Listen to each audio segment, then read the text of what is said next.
स्वागत है दोस्तों। यूपी टीजीटी पीजीटी परीक्षा को ध्यान में रखते हुए हमने जो टेस्ट सीरीज चलाई हुई है, उस टेस्ट सीरीज के दूसरे हिस्से में हमने जो प्रश्न दिए हुए हैं, आज हम उसे सॉल्व करेंगे। देखते हैं पहला प्रश्न। पहला प्रश्न है, राग विराग में रामविलास शर्मा ने किस कवि की कविताओं का संग्रह किया है? ऑप्शन में है कबीरदास, तुलसीदास, नागार्जुन, निराला। तो राग विराग में रामविलास शर्मा जी ने किसकी कविताओं का संग्रह किया हुआ है? इसका सही उत्तर है निराला। सूर्यकांत त्रिपाठी निराला की कविताओं का संचयन संग्रह रामविलास शर्मा जी ने राग विराग नाम से किया है, इसे आपको ध्यान रखना है। अगला प्रश्न देखते हैं। कविता मनुष्य को स्वार्थ संबंधों के संकुचित मंडल से ऊपर उठाती है, यह कथन किस विद्वान का है? ऑप्शन महावीर प्रसाद द्विवेदी, हजारी प्रसाद द्विवेदी, अज्ञेय, रामचंद्र शुक्ल। तो इसका सही उत्तर क्या है? इसका सही उत्तर है आचार्य रामचंद्र शुक्ल। आचार्य रामचंद्र शुक्ल के कविता क्या है निबंध से यह पंक्ति उद्धृत है, जिसमें वे कहते हैं कि कविता मनुष्य को स्वार्थ संबंधों के संकुचित मंडल से ऊपर उठाती है। अगला प्रश्न देखते हैं। रेवंत गिरिरास के रचयिता कौन है? ऑप्शन राजशेखर सूरी, विनय चंद सूरी, विजय सेन सूरी, शालिभद्र सूरी। तो इसका सही उत्तर क्या है? इसका सही उत्तर है विजय सेन सूरी। ध्यान रखिएगा, रेवंत गिरिरास, विजय सेन सूरी। अगला प्रश्न है। अमीय हलाहल मद भरे सेत श्याम रतनार, यह पंक्ति किस कवि की है? ऑप्शन बिहारी लाल, रसलीन, पद्माकर, देव। तो इसका जो सही उत्तर है वह है रसलीन। अमीय हलाहल मद भरे सेत श्याम रतनार, ये रसलीन की पंक्ति है। ठीक है। अगला प्रश्न देखते हैं। कुमारपाल प्रतिबोध किसकी रचना है? ऑप्शन सोमप्रभ सूरी, जिनदत्त सूरी, देल्हड़, जोइंदू। तो इसका सही उत्तर क्या है? इसका सही उत्तर है सोमप्रभ सूरी। कुमारपाल प्रतिबोध सोमप्रभ सूरी की रचना है। अगला प्रश्न देखते हैं। या अनुरागी चित्त की गति समुझे नहीं कोय, यह किस रचनाकार के दोहे का अंश है? ऑप्शन में है कविदेव, पद्माकर, बिहारी, घनानंद। तो इसका सही उत्तर क्या है? इसका सही उत्तर है बिहारी। ये बिहारी की पंक्ति है, ध्यान रखिएगा। या अनुरागी चित्त की गति समुझे नहीं कोय। ठीक है। अगला प्रश्न है। आल्हा और उदल, इन दो वीर योद्धाओं को केंद्र में रखकर कौन सी रचना लिखी गई है? ऑप्शन खुमार रासो, बीसलदेव रासो, परमाल रासो, पृथ्वीराज रासो। तो इसका सही उत्तर क्या है? इसका सही उत्तर है परमाल रासो।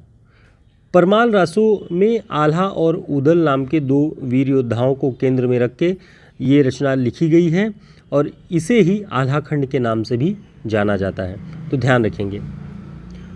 अगला प्रश्न है। रहीम की रचनाओं में कौन सा ज्योतिष ग्रंथ है? कौन सा ज्योतिष संबंधी ग्रंथ है? ऑप्शन दोहावली, नगर शोभा, खेट कौतुकम, मदनाष्टक। तो इसका सही उत्तर क्या है? इसका सही उत्तर है खेट कौतुकम। खेट कौतुकम रहीम की ज्योतिष संबंधी रचना है। अब कमेंट करके आप बताएंगे कि तुलसीदास जी ने ज्योतिष संबंधी कौन सी रचना लिखी हुई है। ये कमेंट करके आप जरूर बताएं तुलसीदास की ज्योतिष संबंधी रचना का क्या नाम है। अगला प्रश्न है। कर्नल टॉड ने पृथ्वीराज रासो को क्या माना है? ऑप्शन में प्रामाणिक, अप्रामाणिक, अर्धप्रामाणिक, जाली ग्रंथ। तो इसका सही उत्तर क्या होगा? इसका सही उत्तर है प्रामाणिक ग्रंथ। कर्नल टॉड ने प्रामाणिक ग्रंथ माना है। जाली ग्रंथ और अप्रामाणिक माना आचार्य रामचंद्र शुक्ल जी ने, इसे ध्यान रखिएगा। ठीक है। अगला प्रश्न है। अवधी भाषा में लिखा प्रथम रीति निरूपक ग्रंथ कौन सा है? ऑप्शन नखशिख, कविकुल कल्पतरु, बरवय नायिका भेद, बरवय रामायण। तो इसका सही उत्तर क्या है? अवधी भाषा में लिखा प्रथम रीति निरूपक ग्रंथ बरवय नायिका भेद है। बरवय नायिका भेद किसकी रचना है? कमेंट करके जरूर बताएं। दोस्तों, इस तरह के सभी प्रश्नों का कलेक्शन हमने अपने टेस्ट सीरीज़ में किया हुआ है, जिसमें आपको 1000 प्रश्नों का पूरा श्रृंखला मिलेगा। 1000 प्रश्नों की पूरी टेस्ट सीरीज़ है, जिसमें हम प्रतिदिन 100 प्रश्नों के प्रैक्टिस सेट आपको उपलब्ध करा रहे हैं। जो लोग इच्छुक हों, हमारे व्हाट्सएप नंबर पर संपर्क करके इस टेस्ट सीरीज़ को ज्वाइन कर सकते हैं। अभी फ़िलहाल ये 499 में आपको मिलेगा। 10 प्रैक्टिस सेट होगा, जिसमें 1000 प्रश्न होंगे। तो संभावित और अति महत्वपूर्ण प्रश्नों का पूरा कलेक्शन आपको मिलेगा, साथ ही इसकी आंसर की मिलेगी, और यदि संभव हुआ तो हम इसे वीडियो के माध्यम से इसका एनालिसिस भी करेंगे। साथ ही हमारा हिंदी साहित्य का शॉर्ट नोट्स, जो सभी प्रतियोगी परीक्षाओं में समान रूप से उपयोगी है, इसमें 40 बड़े रचनाकारों पर वन लाइनर, हिंदी साहित्य का इतिहास, काव्यशास्त्र, भाषा विज्ञान, वन लाइनर और प्रैक्टिस सेट भी, लगभग 1000 से 1200 प्रश्नों का पूरा प्रैक्टिस सेट भी इस हिंदी साहित्य के शॉर्ट नोट्स में व्याख्यात्मक ढंग से उपलब्ध है। ठीक है, तो आप यदि चाहें तो इसे ऑर्डर कर सकते हैं। इसमें कुल 215 पृष्ठ हैं। इसका मूल्य जो अब तक 450 रुपये था, अभी ऑफ़र में आपको 410 रुपये में ये मिल जाएगा। हमारे व्हाट्सएप नंबर पे आप संपर्क करके इसे ऑर्डर कर सकते हैं। अगला प्रश्न देखते हैं। विद्यापति को कृष्ण भक्तों की परंपरा में न समझना चाहिए, यह कथन किसका है? ऑप्शन: शिव प्रसाद सिंह, रामचंद्र शुक्ल, भारतेंदु हरिश्चंद्र, बच्चन सिंह। तो इसका सही उत्तर क्या है? इसका सही उत्तर है आचार्य रामचंद्र शुक्ल। आचार्य रामचंद्र शुक्ल जी ने लिखा है कि विद्यापति को कृष्ण भक्तों की परंपरा में न समझना चाहिए। आध्यात्मिक रंग के चश्मों की बात इसी संदर्भ में उन्होंने कही हुई है कि बहुत सारे लोग हैं जो आध्यात्मिक संदर्भ में विद्यापति को देखते हैं, नहीं देखना चाहिए। तो इस तरह की बात उन्होंने लिखी हुई है। अगला प्रश्न है, हिंदी साहित्य का आलोचनात्मक इतिहास में किस कालावधि का साहित्य इतिहास वर्णित है? ऑप्शन: 700 से 1400 ईस्वी, 693 से 1693 ईस्वी, 993 से 1600 ईस्वी, 1000 से 1857 ईस्वी। तो इसका सही उत्तर क्या है? इसका सही उत्तर है 693 से 1693 ईस्वी तक। हिंदी साहित्य का आलोचनात्मक इतिहास डॉक्टर रामकुमार वर्मा जी द्वारा लिखित हिंदी साहित्य का इतिहास है। 693 से 1693 इसकी समयावधि है। ठीक है। अगला प्रश्न है, किस रचना का आरंभ में नाम उर्मिला उत्ताप रखा गया था? ऑप्शन: प्रिय प्रवास, राम की शक्ति पूजा, संशय की एक रात, साकेत। तो इसका सही उत्तर क्या है? इसका सही उत्तर है साकेत। मैथिली शरण गुप्त जी का साकेत पहले उर्मिला उत्ताप नाम से प्रकाशित हुआ था, बाद में उसका नाम साकेत रख दिया गया। साकेत का प्रकाशन वर्ष क्या है, आप कमेंट करके बताएंगे। अगला प्रश्न देखते हैं, मैथिली शरण गुप्त किस युग के लेखक हैं? ऑप्शन: भारतेंदु युग, भारतेंदु पूर्व युग, द्विवेदी युग, प्रगति प्रयोग काल। तो इसका सही उत्तर क्या है? इसका सही उत्तर है द्विवेदी युग। मैथिली शरण गुप्त जी द्विवेदी युग के प्रसिद्ध लेखक निबंधकार हैं। साथ ही ध्यान रखिएगा, पद्म सिंह शर्मा भी द्विवेदी युग के ही रचनाकार हैं। दोस्तों, इस तरह के सभी महत्वपूर्ण प्रश्नों का आपको कलेक्शन मिलेगा हमारे टेस्ट सीरीज़ में, जिससे आप अपनी तैयारी को जांच सकते हैं। और टेस्ट सीरीज़ में प्रतिदिन 100 प्रश्नों की श्रृंखला हम, जिसमें हिंदी व्याकरण के भी, संस्कृत के भी जितने प्रश्न महत्वपूर्ण हो सकते हैं वो सारे इसमें शामिल किए गए हैं। तो आप इससे अपनी तैयारी को जाँच सकते हैं। अभी काफ़ी समय है परीक्षाओं के लिए। अगला प्रश्न है, तिरहुत के राजा शिव सिंह के यहाँ निम्न में से कौन सा कवि रहता था? ऑप्शन: बिहारी लाल, विद्यापति, सेनापति, मतीराम। तो इसका सही उत्तर क्या है? इसका सही उत्तर है बिहारी लाल। तिरहुत के राजा शिव सिंह के यहाँ बिहारी लाल रहते थे। ठीक है, कवि बिहारी। अगला प्रश्न है, त्रिपिटकों की भाषा कौन सी थी?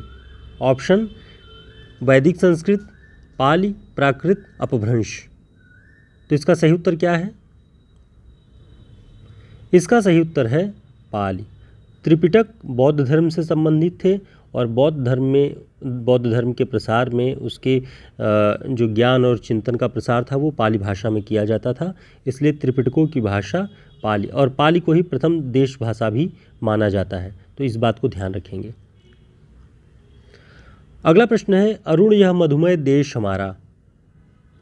अरुण यह मधुमय देश हमारा, यह गीत किस नाटक में है? ऑप्शन: ध्रुव स्वामिनी, स्कंदगुप्त, चंद्रगुप्त, अजातशत्रु। तो इसका सही उत्तर क्या है? इसका सही उत्तर है चंद्रगुप्त। जयशंकर प्रसाद जी का चंद्रगुप्त, और उसी में ये गीत है अरुण यह मधुमय देश हमारा। इसे किसने गाया है? आपको जानकारी हो तो आप कमेंट करके जरूर बताएं कि इस गीत को चंद्रगुप्त नाटक में किसने गाया हुआ है। अगला प्रश्न है चरणदास चोर। चरणदास चोर किसकी नाट्य कृति है? ऑप्शन मुद्रा राक्षस, बलराज पंडित, हबीब तनवीर, नागबोडस। तो इसका सही उत्तर क्या है? इसका सही उत्तर है हबीब तनवीर। चरणदास चोर हबीब तनवीर का प्रसिद्ध नाटक है, इसे ध्यान रखिएगा। अगला प्रश्न है तुम्हें रुपया खा गया।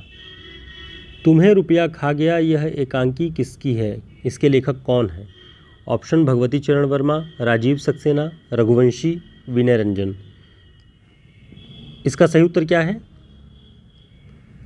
इसका सही उत्तर है भगवती चरण वर्मा। तुम्हें रुपया खा गया एकांकी है, एकांकी विधा की रचना है, ध्यान रखिएगा, भगवती चरण वर्मा जी की। अगला प्रश्न है पर्दा कहानी के लेखक कौन है? ऑप्शन यशपाल, कमलेश्वर, मोहन राकेश, राजेंद्र यादव। तो इसका सही उत्तर क्या है? इसका सही उत्तर है यशपाल। यशपाल की कहानी है पर्दा, इसे ध्यान रखेंगे। परिंदे कमलेश्वर की, मोहन राकेश का इंसानों के खंडहर, राजेंद्र यादव का अगर ध्यान रखें तो जहाँ लक्ष्मी कैद है, छोटे छोटे ताजमहल। तो इस तरह की इन लोगों की कहानी है, ध्यान रखिएगा। दोस्तों इसी तरह के सारे प्रश्नों के कलेक्शन आपको हमारे टेस्ट सीरीज़ में मिलेंगे, और हरियाणा असिस्टेंट प्रोफेसर भर्ती परीक्षा के लिए प्री और लिखित परीक्षा की तैयारी के लिए हमने ऑनलाइन क्लासेस चला रखी है, जो लाइव बैच चल रही है। गूगल मीट पे हम प्रतिदिन पढ़ रहे हैं रचनाओं के आधार पर और महत्वपूर्ण प्रश्नों के आधार पर। आप इसे ज्वाइन कर सकते हैं। ये अगस्त तक वैध रहेगा। अगस्त तक आपकी ऑनलाइन क्लासेस गूगल मीट पे चल रही हैं बराबर, जिसमें समस्त काव्य रचनाएं, गद्य रचनाएं, हिंदी साहित्य का इतिहास, प्रैक्टिस सेट और वन लाइनर इसमें हम अध्ययन करेंगे। तो अगस्त 2025 तक ये वैध रहेगा। इस दौरान हम जितने भी संभावित प्रश्न, जितने संभावित तरीके हो सकते हैं हरियाणा असिस्टेंट प्रोफेसर के, उन सभी पर डिस्कस कर रहे हैं लगातार। आप हमारी लाइव क्लासेस का रिकॉर्डेड क्लास भी देख सकते हैं, यूट्यूब पे है, जो कि लगभग 1 घंटे की पूरी क्लासेस हैं। आप देखेंगे बहुत विस्तृत और ब्यौरेवार ढंग से हम इसका अध्ययन कर रहे हैं। तो जुड़ने के लिए हमारे व्हाट्सएप नंबर पर संपर्क करके आप ज्वाइन कर सकते हैं क्लासेस को। आगामी परीक्षाओं की दृष्टि से भी बहुत महत्वपूर्ण होगा, जिसमें हम महत्वपूर्ण प्रश्नों का पूरा 1000 से 1200 प्रश्नों को पूरा हल करेंगे, साथ ही लिखित परीक्षा के भी पैटर्न को देखेंगे। तो दोस्तों हमारा ये प्रयास, हमारे वीडियोस आपको कैसे लगे कमेंट करके ज़रूर बताएं। जो भी अन्य सुझाव हों आप ज़रूर बता सकते हैं। फिर मिलेंगे एक नई क्लास में नए प्रश्न पत्रों के साथ। तब तक के लिए नमस्कार, शुभकामनाएं।